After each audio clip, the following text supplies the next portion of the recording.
इस कार्यक्रम की प्रायोजक है सोना ब्यूटी पार्लर सरसीवा। नमस्कार, बहुत स्वागत है ACN 24 न्यूज में। मैं हूं आपके साथ हेमंत। चलिए गौर करते हैं खबरों पर। सारंगढ़ बिलाईगढ़ जिले में धान खरीदी समाप्त होने के बाद उठाव का कार्य द्रुत गति से चल रहा है। ऐसे में कई समितियों में धान की बोगस खरीदी सामने आ रही है, जहां केवल कागजों में ही धान की खरीदी कर दी गई है, जबकि खरीदी केंद्र में धान पहुंचा ही नहीं है। ऐसा ही मामला हरदी धान खरीदी केंद्र का है, जहां 1300 क्विंटल धान केवल कागजों में ही खरीदी हुई है। फिलहाल शिकायत के बाद अधिकारी खरीदी केंद्र पहुंचे हुए हैं, जहां मामले की जांच कर दोषियों के खिलाफ कार्रवाई करने में जुट गए हैं। वर्ष 2024-25 के धान खरीदी में 14 नवंबर से स्टार्टिंग से दुर्गेश कुमार साहू फंड प्रभारी एवं प्रबंधक के पद पर कार्यरत थे।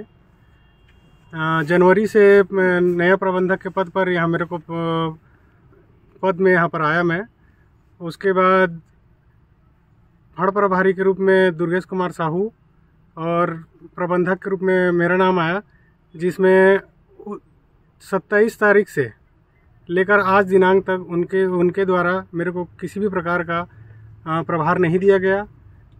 संचालक मंडल के द्वारा मेरे को वित्तीय प्रभार देकर समिति के कार्य को संचालन करने के लिए कहा गया और धान खरीदी के कार्य के लिए फंड प्रभारी दुर्गेश साहू को दायित्व सौंपा गया था।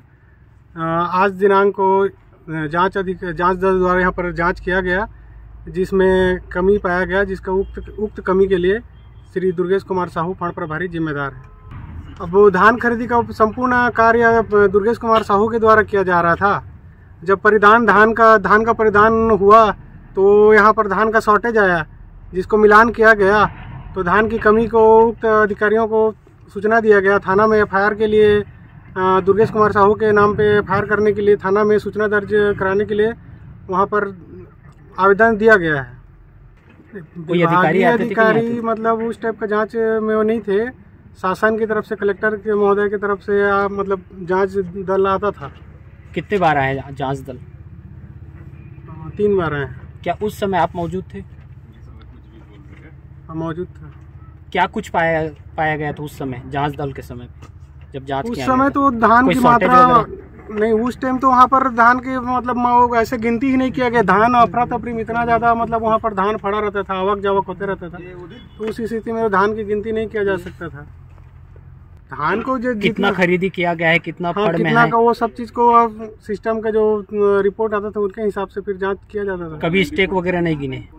स्टेक गिनते थे, लेकिन उतना धान रहता था कि वो मतलब गिनती में नहीं। तो आपका भी कुछ जगह पे जांच जब करने आते थे तो जांच करने के बाद से एक पंचनामा बनाते वो लोग भी, उसमें सिग्नेचर लिया जाता था। आपका लेते थे कि नहीं लेते थे? नहीं, मेरा नहीं लेते थे। नहीं लेते थे। कुछ यहाँ कमी पाया गया था उस समय? क्या उस टाइम कोई कमी नहीं पाया गया था। नहीं पाया गया था। अंतिम बार जांच कब किया गया यहाँ?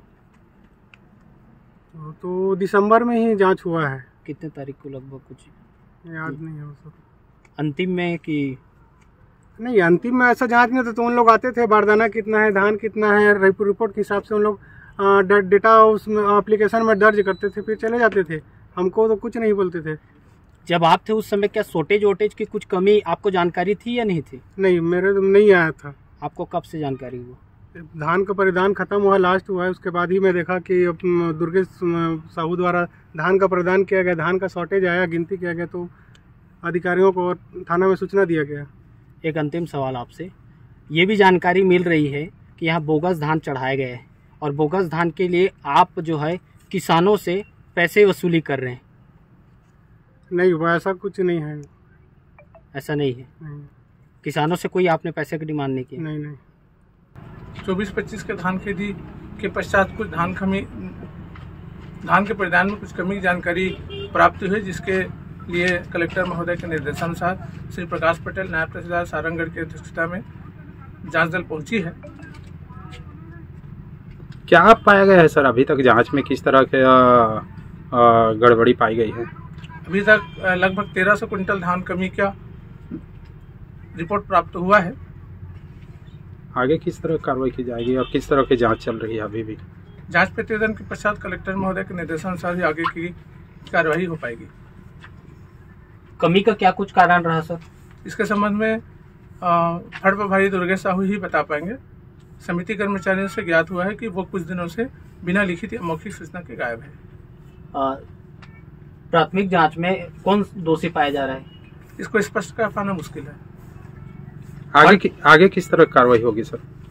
बताया तो, जांच प्रतिवेदन के आधार पर और कलेक्टर महोदय के अनुसार धान खरीदी नीति के अनुसार ही कार्रवाई होगी। Bureau report ACN 24।